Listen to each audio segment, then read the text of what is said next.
Good day to you all. We are going to finish up where we left off with our graphic organizers and with this Mesopotamia slideshow. So I'm going to go through with you each slide and we will talk about the graphic organizer and we'll add to it. We left off, if you remember, we did go to 3500 BCE, 3500 BCE, and that was after we wrote down some cities and the two rivers, the Tigris and Euphrates, if you look at your graphic organizer notes, which you should have in front of you. We looked at the ziggurat, and we wrote down that the ziggurat was a temple. We also looked at the Fertile Crescent, and we wrote down that the Fertile Crescent means fertile soil, so we can grow crops. And then we got to 3500 BCE, and this is the time period where city-states ruled, meaning each city that we wrote down had its own laws, had its own gods, and I talked about how if you lived in Sumer and then traveled to the city of Akkad, you would have different laws, and you'd have to know what those laws were, or else you could potentially be breaking them, correct? We also had rulers that were called priest kings. So I mentioned that, yes, they were priests, so they were in charge of religion, which, as we know, according to the ziggurat and the placement of the ziggurat on the sides of the ziggurat, religion was really, really important. And they were kings, so they were in charge of government. So they were priest kings, religion and government. We should have that down in our, let me show you. This is one I did afterwards. So we should have that down in whatever, you see it right here? Whatever shape you decided, whether it was a circle or a bubble or a cloud, this is what we wrote down. We wrote down city-states equals own government and gods. We wrote down priest kings ruled. And we wrote down the time period, 3500 BCE. Okay? So now let's move on to the next time period, which is here. Now, the time period, the years are not jumping off of the slide at us, so we actually have to read it. So it says, when cities went to war, the assembly would elect a military leader. Over time, the military leaders would stay in power even after war had ended. These were known as the first kings. This was in 3000 BCE. So our next bubble, or whatever it is, our next part of our graphic organizer or timeline is going to be 3000 BCE. And it is when kingship became hereditary. So let's talk real quick about what we're going to write down. Now you see on the slide, military leaders is highlighted in pink, and so is staying in power. So militaries in 3000 BCE, militaries that defeated or went to war had these leaders that were put in charge. They stayed in charge, not only because they were essentially the most powerful, they had a whole army behind them, but most people wanted them to stay in power. So the important things that we want to write down are military leaders stay in power, and then that they become kings, right? And that they have kingship, and kingship becomes hereditary, meaning it gets passed down from family member to family member. So let's switch over to our graphic organizer and add that, okay? I'll draw another balloon right here. Ooh, that's a big one. It's a big balloon. Right? And I'm going to write 3000 BCE. Now, in this slide, we talk about a change. The change comes because city-states start warring. They start going to battle with one another and fighting with one another. So, we're going to say city-states. We're going to write it in, if you have a circle or a square or whatever, that's fine. City-states go to war, constantly fighting. And because of that, like I said in the video, military leaders are elected into power, and military leaders stay in power even after war is over. So I'm going to write military leaders stay in power. We no longer have priest kings, now we just have kings. This is where kings come from. And the kingship, the people who are king, it becomes hereditary. Hereditary means that it's passed down through family. So, for instance, Queen Elizabeth II over in England right now, when she passes away, her eldest son, Charles, will become king. And then when Charles passes away, his eldest son, William, who's Prince William right now, will become king. Okay? The next thing we are going to add to our 3000 BCE bubble is cuneiform. Oops, I do believe I'm in the way. Here we go. I'll move up here. Cuneiform is a form of writing. It was like the first written language with all these symbols and beautiful designs. And this was essentially the very first writing that we come across. Let me move over here so you can see it better. It was written down on clay tablets with reeds, or a reed pen, and that's what they used. So we're going to write down cuneiform, C-U-N-E-I-F-O-R-M, onto our graphic organizer as well. So go ahead and do that right now. You could even say cuneiform equals writing, which I added on my graphic organizer, but you might want to add that to yours right now. Or not might want to, add it.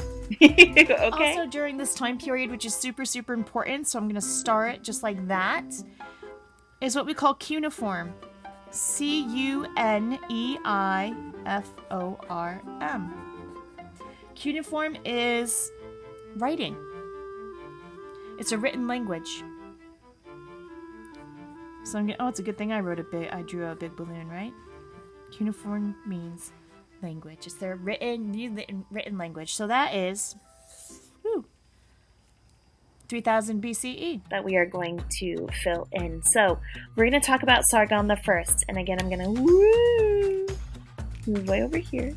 Sargon I is known as the first emperor of that Mesopotamian area. An emperor is somebody who rules over a bunch of different countries or a bunch of different city-states. So that's what he went to war, and that's what he did. He unified all of Mesopotamia under himself, under one ruler, Sargon I. So really, in that third bubble, for the 2300 before Common Era, we want to write down Sargon I, first emperor, and unification. Unification is the big piece. Everyone now has all the same gods. Everyone now has all the same laws. So let's pause now, and we'll switch over. Well, not necessarily pause, but we'll switch over to our graphic organizer, and we'll add our third bubble to our graphic organizer, okay? Put 2300, I'll put it right here. Make that go off that way. There we go. Move my, here we go, sheet over. So in 2300 BCE, before Common Era, something really, really huge happens, okay? This guy named Sargon I, which I talked about in the video, he becomes king, and what he does is he unifies all of those city-states and becomes the first emperor. An emperor is somebody who rules over a bunch of different countries. Okay, and the big word for this one is unification. Same laws, same gods. Everything is the same in 2300 BCE. Big deal, Sargon I. Moving on, we jump a little bit. We jump a little bit to 1800 BCE. You see it kind of sideways on the slide there.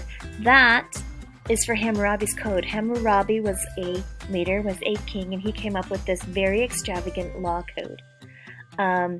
Laws, if you ever heard of an eye for an eye, that was Hammurabi. Okay, if you steal something, you lose your hands. That's Hammurabi. We're going to take a closer look at some of his laws because they are pretty intense. Okay, but not only did Hammurabi's law code happen in 1800 BCE, it is also known as the Golden Age of Babylon.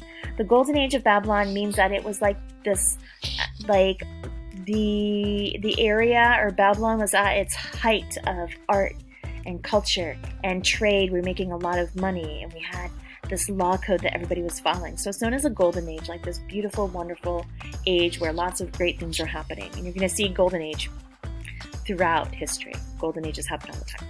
Okay, so we're going to add that to our graphic organizer, and I might repeat myself a little bit, and I apologize because I did two separate videos and then spliced them together. So here you go, 1800 BCE. Let's add that to our graphic organizer. I'm going to move my balloons down, and I'm going to do 1800 right, here. This balloon's going to be sideways. And we'll do that Okay? I screwed up a little bit. So in the 1800 BCE, we have something really important called the Golden Age of Babylon. So Babylon was one of the cities, a unified city. BCE, Golden Age. Golden Age is a really important term. You're going to see it over and over again. Of Babylon. Like I said. Okay? So I'm going to write the Golden Age of Babylon. Babylon. Golden Age of Babylon. There was a law code, a universal law code. So I'm going to write law code. And this was known as Hammurabi's code. Hammurabi. Hammurabi. Hammurabi. Also, we have a universal law code, but we also have really, really rich traders. So trade is like super, super important. It's a golden age because not only are we making a lot of money, everyone's unified, but it's like cultural, okay, which I talked about in the video. The last circle we are going to add, or square, or whatever shape you decided, is going to be the year 1700 BCE. It's the last one. You have heard about Gilgamesh before. We're going to talk a little bit about him again because his epic tale was actually really, really significant. It is the oldest known record, known story of the world. So 1700 BCE, it dates all the way back to then, is our very first story of entertainment, right? And we learn a lesson here. And it's an epic. An epic is like a tale of heroism of this hero who goes on all these adventures. And that's what Gilgamesh is. Okay? So, 1700, our final balloon. I'm going to put it right here. Ooh, it's going to get tangled up with this one. 1700 BCE is the last balloon. If we look at the slide, there's just one big thing. The Epic of Gilgamesh, which you watched a little film on, right? And did a worksheet on. This is the earliest known, earliest known story to the world, okay? It's like, it lasted this long and we found it. So it's the earliest known record of a story, of an epic, okay? So I'm going to write earliest story. And I should have said oldest in the world. There we have it. And so this is our graphic organizer, okay? And there are a few words, maybe words like hereditary, right, being passed down. Maybe words like cuneiform. Words like epic, right, a story. Let's underline those, okay? So this is our timeline. It goes bloop, bloop, boop, and boop. There we go. We're finished. Beautiful timeline, guys. I hope yours are, I'm sure yours are actually very creative, and we'll take a look at them again. No worries, but this is our Mesopotamia timeline graphic organizer. Good job. And with the magic of video and technology, this is a completed version, which will be posted on Google Classroom eventually, with different terms as refreshers of the same graphic organizer. Okay? Fabulous. Okay, what I'd love for you to do, your assignment, is to, when this is completed, take a picture of it and upload it for me. Okay, send it to me in Google Classroom. I'll make an assignment for you. Okay? Lovely. Nicely done.